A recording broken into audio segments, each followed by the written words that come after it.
오늘은 특별한 이야기로 시작해 보겠습니다. 나는 한쪽 팔이 없는 아버지가 창피했다. 어머니는 얼굴을 익힐 때쯤 돌아가셔서 기억조차 나질 않는다. 시골에 사는 외팔이 아버지는 성한 사람들보다 2배, 3배 더 힘들게 일하셨지만 돈벌이가 시원치 않아 우리 가족은 배불리 먹은 적이 없었고 장마당에서 새 옷을 사입을 형편도 아니었다. 나는 이 가난과 나아지지 않는 시골 생활이 너무 싫어서 이를 악물고 공부했다. 과외나 학원 같은 사치는 꿈도 못 꿨다. 남들보다 덜 자고 책 한 권이라도 더 읽고 또 읽었다. 그렇게 쌓은 실력은 나를 배신하지 않았고 명문대에 입학해 대기업에 취직했다. 좋은 가정도 꾸리며 나름 행복하게 살고 있었다. 그러던 어느 날 동사무소 직원이 찾아와 이분을 아느냐고 물었다. 가족들이 의아해하는 순간 나는 직원을 밖으로 데리고 나갔다. 시골에 계신 아버지가 돌아가셨다는 소식이었다. 가족들은 내가 고아라고 속였기 때문에 부모가 없다고 알고 있었다. 아버지 사망 소식을 들은 후 가족들에게는 지방 출장을 핑계로 시골집을 찾았다. 시골집에는 동네 어르신들이 장례를 준비하고 계셨다.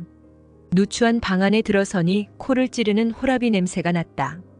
누렇게 변한 방바닥에 한 장의 편지가 놓여 있었다. 아들아, 그동안 보내준 용돈으로 잘 지내고 있었다. 연락은 없었지만 널 원망하지 않았다. 내가 외파리가 된 건 어릴 적 네가 불발탄을 가지고 놀 때 그것을 빼앗아 던지다가 내 팔이 날아간 사고 때문이었다. 이제 나도 몸이 쇠약해졌구나. 따뜻한 밥 한 끼 제대로 못 먹였고 새 옷 한 벌 못 입힌 것이 한스럽다. 미안하고 사랑한다. 나는 아버지의 짧은 편지를 읽으며 하염없이 눈물을 흘렸다. 아버지를 어머니 산소 옆에 모시고 서울로 돌아오는 내내 가슴이 먹먹하고 죄스러움에 고개를 들지 못했다. 내 고향은 6.25 전쟁 당시 불발탄이 많았던 전방 지역이었다. 아버지는 왜 그 사실을 말해주지 않으셨을까? 왜 돌아가시기 직전에서야 짧은 편지로 자신의 아픔을 남기셨을까? 너무 늦게 깨달은 불효자는 이렇게 웁니다. 아버지, 다음 생에는 꼭 제 자식으로 태어나 주세요. 아버지 사랑합니다. 여러분은 자식이 두려운 적이 있으신가요? 나이가 들면 겁이 많아진다고 합니다. 어릴 적에는 자신감이 넘쳤는데 세월이 흐르면서 초라해진 내 모습을 보니 자책하게 됩니다. 우리는 불확실한 것들로 인해 매일 걱정하고 두려워합니다.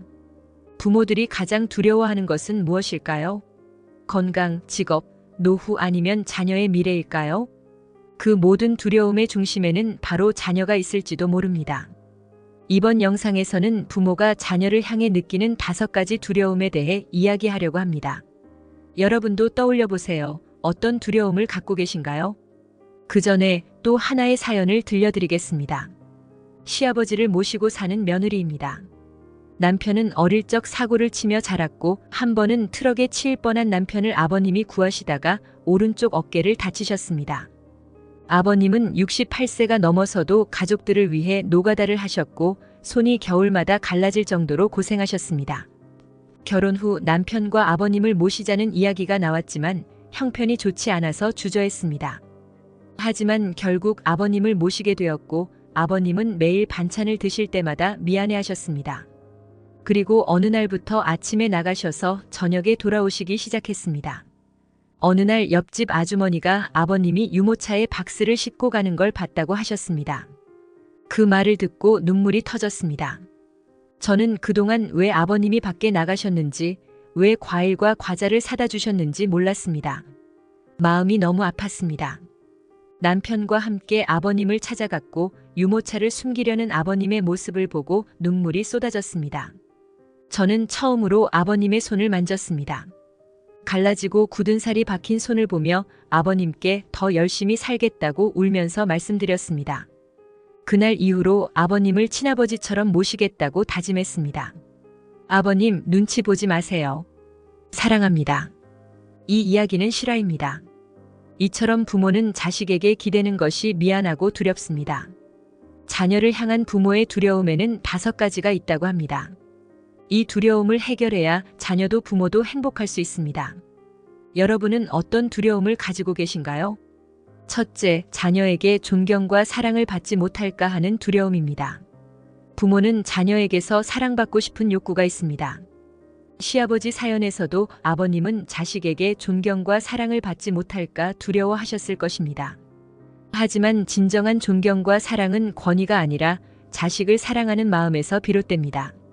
둘째, 자녀와의 갈등으로 자녀와 멀어질까 하는 두려움입니다. 갈등이 두려워 자녀에게 모든 걸 들어주다 보면 자녀는 오히려 독불장군으로 자라나고 부모는 자녀의 의존에 고통받게 됩니다. 부모와 자녀 모두 독립적으로 살아가야 합니다. 셋째, 자녀를 통제할 수 없을까 두려워하는 부모들도 많습니다. 그러나 자녀의 실수는 성장의 기회입니다. 지나치게 통제하려 하면 부모와 자녀 모두 불행해질 뿐입니다. 넷째, 자녀가 남들보다 뒤처질까 두려워하는 것입니다. 하지만 중요한 건 자녀가 남들보다 앞서는 것이 아니라 자신의 삶을 행복하게 살아가는 것입니다. 다섯째, 자녀를 품 안에서 분리하지 못하는 두려움입니다. 자녀가 부모로부터 독립하지 못하면 스스로 결정하고 살아갈 힘을 잃게 됩니다. 부모의 과잉 보호는 자녀를 약하게 만듭니다. 부모의 두려움은 어디서 시작될까요? 부모는 자신이 받은 교육 방식대로 자녀를 키우려는 경향이 있습니다. 부모가 가진 두려움을 없애야 자녀에게도 물려주지 않게 됩니다. 자녀를 사랑하는 방법은 시기마다 다릅니다.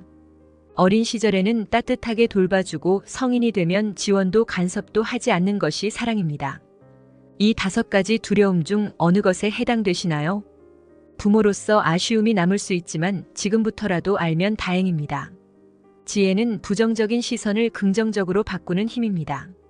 인생은 생각처럼 쉽지 않지만 그 모든 해결책은 내 마음속에 있다고 믿습니다. 마지막으로 어머니에 대한 시를 나누고 싶습니다. 어머니는 그래도 되는 줄 알았습니다. 하루 종일 일하고 찬밥으로 끼니를 때워도 자식들 다 먹이고 굶어도 어머니는 그래도 되는 줄 알았습니다. 발 뒤꿈치가 해져도 손톱이 닳아 문드러지고 아버지가 화내고 자식들이 속을 썩여도 어머니는 그래도 되는 줄 알았습니다.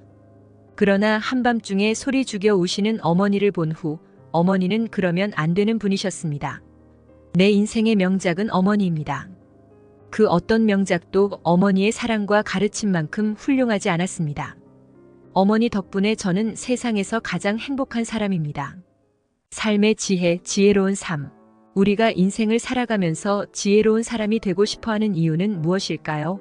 이건 간단합니다. 바로 나의 심신 건강을 위해서 그리고 내 자식, 내 가족들이 평안하고 지혜로운 삶을 살아갈 수 있도록 도와주기 위해서일 겁니다. 하지만 지금 세상이 그저 지혜만으로 살아갈 수 있는 세상일까요? 자녀 및 부모 부양으로 인한 노후 준비 무방비, 급여 인상이 물가 상승을 따라가지 못하는 상황, 초고령 사회 등의 뉴스만 보더라도 살아가기 힘든 세상임을 알 수가 있습니다. 실제로 평소 생활 속에서 직접 힘듦을 겪은 분들은 잘 아실 거예요. 자식도 부모에게 지혜보단 돈을 바라고 나 자신도 삶의 지혜보다도 행복한 노후를 보낼 수 있는 돈이 필요하지만 없던 돈이 갑자기 짠 하고 생겨날 일은 전혀 없죠. 결국 돈이 없으면 지혜로운 말도 어리석은 말로 치부되기 일쑤고 자식들 역시 이제 와서는 그저 잔소리 하시는구나 라고 생각할 수가 있습니다. 그만큼 세상이 변해버린 거죠. 그래도 저는 여러분들에게 애써 지혜로운 마음을 다잡은 것을 후회하지 마시고 그대로 정진하시라 말씀드리고 싶습니다. 제가 인생에 대한 유튜브를 운영하면서 많은 분들이 인생의 지혜보다도 돈을 더 우선시 하신다는 것을 모를 리가 없잖아요. 지금부터는 지혜와 금전을 갖춘 분들은 영상을 끄셔도 좋고 그게 아닌 분들은 제가 특별히 이벤트를 진행해 드리려고 합니다. 자식들에게 올바른 길을, 나에겐 행복한 노후를 선물할 수 있는 내용들이니 영상 끝까지 시청해 주시고요. 이벤트 내용은 제가 지난번에 진행했던 구독자분들과 함께하는 주식으로 수익 내기 이벤트를 재차 진행하려고 합니다. 당연히 100% 무료로 진행을 했고 여기 보면 아시겠지만 제가 지난번에도 저한테 지혜라고 남기신 모든 구독자분들께 이렇게 AI 관련 수혜주 중에 가장 급등할 확률이 높은 한 종목, 많은 종목도 아니라 딱 대원전선 한 종목을 여러분들에게 추천드렸습니다. 그러면서 정확히 얼마에 매수해야 하는지, 얼마 정도에서 팔아야 큰 수익을 볼 수 있는지 이런 부분들까지 여러분들에게 정확히 알려드렸었는데요. 실제로 어떻게 됐나요? 오른쪽을 보면 아시겠지만 제가 문자로 이 대원전선을 소개해드리고 나서 실제로 이렇게 300% 3배 이상의 급등이 나왔습니다. 그래서 당시에도 많은 구독자분들이 제가 드린 대원전선으로 수익을 볼 수가 있었는데요. 다시 한번 축하드립니다. 자, 이번에도 마찬가지입니다. 최근에 이슈되고 있는 게 자율주행의 완전 상용화이기 때문에 우리가 어떻게 생각해 볼 수 있을까요? 자율주행이 상용화되면서 가장 필요한 부품인 차량용 AI 반도체의 수요가 굉장히 커질 수밖에 없다. 그럼 그 중에서 과거 자율주행 관련주로 크게 오른 전적이 있고 차량용 반도체 매출이 계속해서 증가하고 있는 우리나라 기업들 중에 한 곳이 가장 크게 부각을 받을 수밖에 없겠구나. 당연히 우리가 이쪽으로 생각을 해야 된다는 겁니다. 그렇기 때문에 이번에도 지난번과 똑같이 지혜라는 문자를 보내시면 이번에는 차량용 반도체 관련주 중에 앞으로 대장주 역할을 하면서 가장 크게 급등하는 종목을 구독자분들에게 문자로 종목명과 매매하는 시점을 모두 알려드리겠습니다. 그래서 여러분들이 지혜로운 삶과 더불어 행복한 노후와 가족의 화합을 위해 주식으로 돈 버는 연습을 한번 해보시라 이렇게 말씀을 드리는 거고, 혹시라도 나는 주식을 하지 않는다 하시는 분들은 주변에 주식하시는 분들에게 추천을 해주셔도 되고, 아니면 연세가 있으셔서 투자가 어려우신 분들은 자녀분들에게 한번 사봐라, 이걸로 한번 수익을 내봐라 이렇게 스마트하고 지혜로운 조언을 해줄 수도 있겠죠? 그래서 지금 이 영상을 보시는 제 구독자분들 중에 나도 지혜로운 삶을 위해 이번 종목이 조금 궁금하다 하시는 분들은 누구나 상관없이 어느 시간대나 상관없이 연락하실 수 있도록 이렇게 이벤트 전용 번호를 항상 남겨놓고 있습니다. 이전처럼 똑같이 지혜라고 문자 보내시면 제가 이번에도 똑같이 무료 추천 급등주를 보내드리겠습니다. 이해되시죠? 여기 있는 이벤트 전용 번호로 지혜라고 보내시면 여러분들이 직접 지혜로운 삶을 위해서, 행복한 노후를 위해서, 자녀분들을 위해서 돈 버는 연습을 해보실 수가 있는 거고, 제가 돈을 받는 것도 아니고 투자를 대신해 드리는 것도 아니니까 부담 없이 신청하시면 되는 겁니다. 그리고 여러분들이 수익이 나면 저는 다른 것은 바라지 않습니다. 제 채널의 구독이랑 좋아요 한 번씩만 눌러주시라 이렇게 다시 한번 말씀을 드립니다. 여러분들의 행복하고 지혜로운 삶을 기원합니다.